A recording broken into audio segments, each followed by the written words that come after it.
mawaahibu naafi' fi madaay shaafi'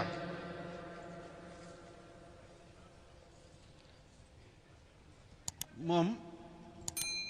sirru kun fayakun moo ci nekk sirru fatiha mi ngi ci sirru salaatul fatihi mi ngi ci kim yow salaatul fatihi bi ñuy am ñuy nëbb sax mi ngi ci biir mawaahibu naafi' te ci OMTV daañ ko ci leeral bu baax a baax insha allah ndax mag ñi du ñuy wax ni kun fay kun suñ ko daawoon di tënk du ñuy wax baynal kaafi wa nuuni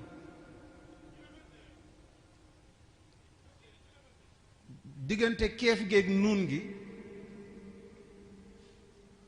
muy kunu keefu kun gi ak nuunu fayakun bi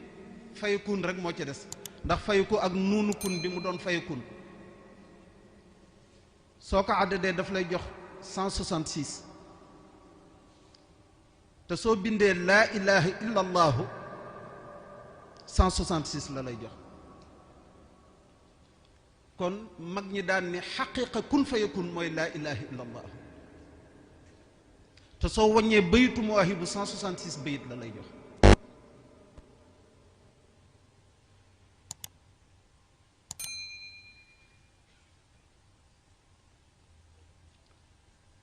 lu ñëpp di daw di wuri di ci sonn lool su doon 6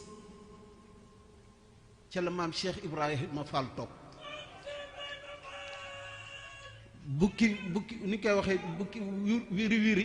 jaari ndaari rek ku dem soo wëree yi di nga dellu si foofu ndax laa ilaha illallah foo ko tudde Fall rek lañ koy wax te moo ci saf yit nag te it faal googu tënku alxuraan la nag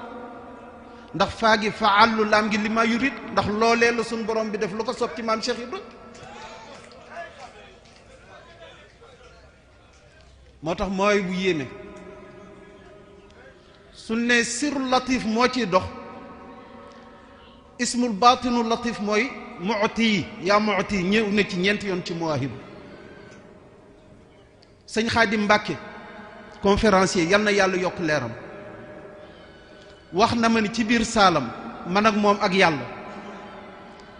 mu ni ma sooy jàngati mawaahibu soo ñëw ba ci inni aqulu wala yamilu li ma yusul ma al jiraay ma ni ko mu ni ma da ngay taxaw fas sa soxla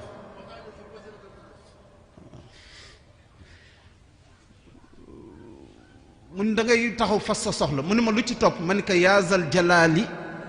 yaa mutaali yaa xayrawaali ajib duaa yi mun ma nga def ko li mu kun fayakun mooy 236 nga àggale xasida mu ne li gars yi di def 1er mai di jël seen doléance di ko yóbbu mun day mel na da nga jël indil ko sëriñ bu mag bi mu nangu ko te fajal la sa aju li moom ko wax ci saalam kon ñu koy wax bu baaxee ko mbokk taalibe yi waaw xasida yi lépp da ci nekk